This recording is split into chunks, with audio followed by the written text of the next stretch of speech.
الحمد لله والصلاة والسلام على رسول الله اما بعد.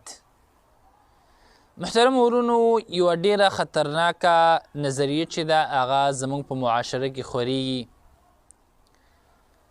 خاص کر دا ځوانه طبقه چې ده دې ټارګټ کړې ده. دې لپاره مختلف قسمه انجیوګانې دي هغه کار کوي، مختلف قسمه خلک چې دي په مختلف قسم نومونو باندې هغه روان دي او خلکو ذهنونه خرابوي. هغه نظریه دا ده محترمو چې هر انسان دا حق لري چې هغه د خپلې مرضۍ مطابق خپله زندگی تیره کړي څنګه چې هغه غواړي. که هغه په هره معامله کې وي بس څنګه چې دا غواړي دا کولی شي چې هغه دغه شانې زندگی تیره کړي. دا نظریه ډیره خطرناکه نظریه ده محترم. که چېرته موږ لږ فکر او سوچ وکړو یو عاقل انسان به کله هم دا ونه مني، ځکه هغه رب چې مونږ پیدا کړي دا ټوله دنیا تخلیق کړې ده، هغې یو نظام را لېږلی دی، یو قانون یې را لېږلی دی او انسان د دې قانون او دغه شریعت مطابق به خپله زندگی تیروي. الله سبحانه وتعالی فرمایي دو قسمه ډلې ذکر کړي د دواړو انجام په دې آیات کریمه کې. یو هغه خلک چې هغوی د الله سبحانه وتعالی قانون مني، هغې ته غاړه ږدي، د هغې مطابق خپله زندگی تیروي، د هغې انجام څه دی، د هغې بدله څه ده. دویم هغه خلک چې هغوی د خپلې مرضۍ مطابق خپله زندگی تیروي، د الله سبحانه وتعالی را لېږلی شوي قانون ته غاړه نه ږدي او ځان یو آزاد انسان ګڼي، څرنګه چې د هغه خوښې هغه شانې زندگی تیروي. د هغې انجام هم الله سبحانه وتعالی ذکر کړی. الله فرمایي للذین استجابوا لربهم الحسنى، دپاره د هغه کسانو چې هغوی قبولوالی کړی د خپل رب قانون یې منلی، هغوی دپاره ښه حالت دی. الحسنى دا یو جامعه کلمه ده، د دې ډېرې معناګانې دي. یوه معنا دا ده چې دې له به الله سبحانه وتعالی جنت ورکړي او جنت داسې یو ځای دی چې هغه د انسان ذهن بالکل هغې ته نشي رسېدلی، چې هغه به څومره ښکلی د هغې څرنګوالی د انسان تصور نه دا بار خبرې دي.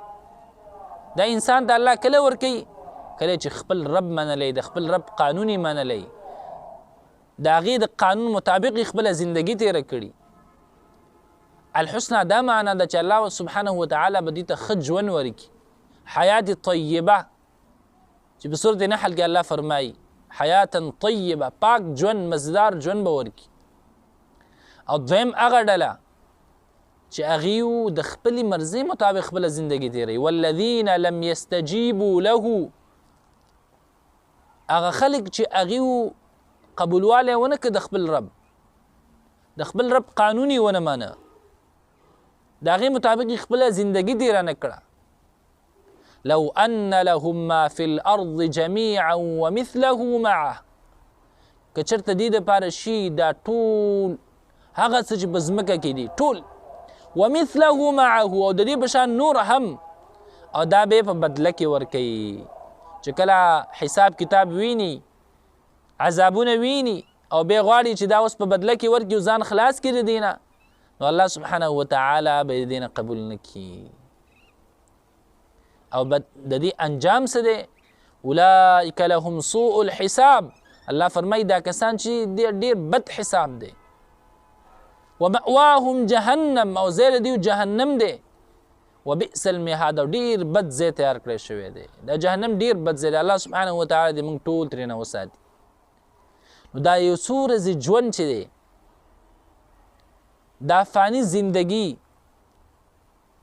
دا صرف دې لپاره دی چې دا انسان کم یو غوره کوي. عاقل انسان هغه به همیشه زندگی غوره کوي، چې کومه ابدي ژوند دی، بیا مرګ نشته دی، چې هغه ژوند د آخرت دی.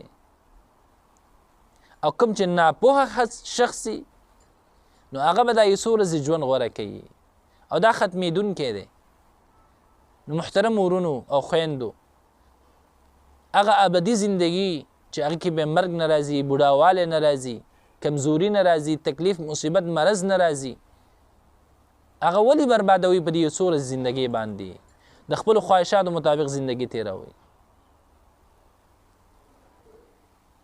الله سبحانه وتعالی نه دعا کوو چې زمونږ دنیا او آخرت ښایسته کړي او موږ له د خپل شریعت د عملي کولو توفیق راکړي. الله سبحانه وتعالی د دې شرونو او فتنو نه په امان کې وساتي.